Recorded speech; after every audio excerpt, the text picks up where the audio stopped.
Raiganj girls প্রাথমিক বিদ্যালয়ে জাঁকজমকপূর্ণভাবে পালিত হলো ভারতের ৮০তম স্বাধীনতা দিবস। জাতীয় পতাকা উত্তোলনের মধ্যে দিয়ে অনুষ্ঠানের সূচনা হয়। পতাকা উত্তোলনের সময় বন্দে মাতরম এবং জনগণমন সঙ্গীতের মাধ্যমে ভারত মাতার বন্দনা করেন বিদ্যালয়ের শিক্ষক শিক্ষিকা, পড়ুয়া ও অভিভাবকরা। স্বাধীনতা দিবস উপলক্ষে বিদ্যালয়ের প্রাঙ্গণে আয়োজিত অনুষ্ঠানে সকল শ্রেণীর ছাত্রছাত্রীরা দেশাত্মবোধক নৃত্য, গান, কবিতা আবৃত্তি এবং বক্তব্যে অংশ নেয়। অনুষ্ঠানে উপস্থিত ছিলেন বিদ্যালয়ের শিক্ষক শিক্ষিকা, পড়ুয়া এবং অভিভাবকেরা। এদিন পড়ুয়াদের উদ্দেশ্যে বিদ্যালয়ের পক্ষ থেকে দেশপ্রেম এবং শিক্ষার গুরুত্বের বার্তা দেওয়া হয়। ভবিষ্যতে বড় হয়ে বিজ্ঞানী, চিকিৎসক, ইঞ্জিনিয়ার সহ বিভিন্ন ক্ষেত্রে প্রতিষ্ঠিত হয়ে দেশের উন্নয়নে নিজেদের মেধা ও দক্ষতাকে কাজে লাগানোর আহ্বান জানানো হয়। অর্থের লোভে মেধাবী পড়ুয়ারা যাতে দেশ ছেড়ে বিদেশে পাড়ি না দেন সেই আবেদনও জানানো হয় অনুষ্ঠানের মঞ্চ থেকে। বিদ্যালয়ের পক্ষ থেকে বলা হয়, দেশের মেধা যদি দেশেই থাকে এবং সেই মেধাকে কাজে লাগিয়ে ভারত এগিয়ে যায়, তাহলে আগামী দিনে বিশ্ব মঞ্চে ভারত আরো শক্তিশালী অবস্থান তৈরি করতে পারবে। পাশাপাশি দেশের অখণ্ডতা, শান্তি, সমৃদ্ধি এবং প্রগতির বার্তা পড়ুয়াদের মধ্যে ছড়িয়ে দেওয়া হয়। স্বাধীনতার ৮০ বছরে দাঁড়িয়ে নতুন প্রজন্মের হাত ধরে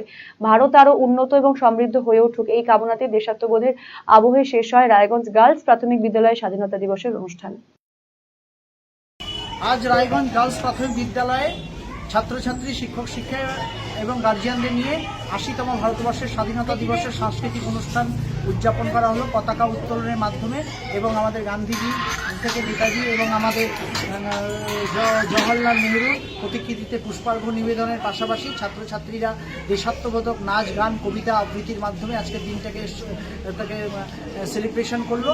আজকে প্রত্যেক ভারতীয় আনন্দের দিন। আমাদের রায়গঞ্জ গার্লস প্রাথমিক বিদ্যালয়ের ছাত্রছাত্রীদের মাধ্যমে আমরাও মেসেজ দিলাম যে আমাদের এই ভারতবর্ষের স্বাধীনতা, অখণ্ডতা তথা শান্তি, সম্প্রীতির ভারতবর্ষকে বজায় রাখতে হবে এবং ভারতবর্ষ যাতে আগামী দিনে আরও এগিয়ে যায়, ছাত্রছাত্রীর হাত ধরে এগিয়ে যাবে, এই মেসেজটাও পাশাপাশি দেওয়া হলো। এবং ছাত্রছাত্রীদের কাছে আজকের দিনে আমাদের বিদ্যালয়ের পক্ষ থেকেও আমরা আবেদন রাখছি যে তারা বড় হয়ে, শিক্ষিত হয়ে তারা দেশকে ভালোবেসে যেন দেশে থাকে। অনেকে বিজ্ঞানী, ডাক্তারি থেকে শুরু করে ইঞ্জিনিয়ার পড়ে বড় বড় জায়গায় পৌঁছে এই দেশের শিক্ষা গ্রহণ করার পরে তারা বিদেশে চলে যায়। তাতে ভারতবর্ষ দুর্বল হয়ে পড়ে এবং বিদেশি সেই দেশগুলো আরও এগিয়ে যায়। সেজন্য ভারতবর্ষে যারা বিজ্ঞানী হচ্ছেন যে সমস্ত ছাত্রছাত্রীরা বা ডাক্তার হচ্ছে বা ইঞ্জিনিয়ারিং ক্ষেত্রে এগিয়ে যাচ্ছে, তারা যেন ভারতবর্ষকে ভালোবেসে ভারতবর্ষেই থাকে আর ভারতবর্ষ আগামী দিনে আরও উন্নতি, প্রগতি, শান্তি, সম্প্রীতির দিকে এই ছাত্রছাত্রীদের হাত ধরে এগিয়ে যাক, এটাই আমাদের শুভকামনা এবং আবেদন রয়েছে।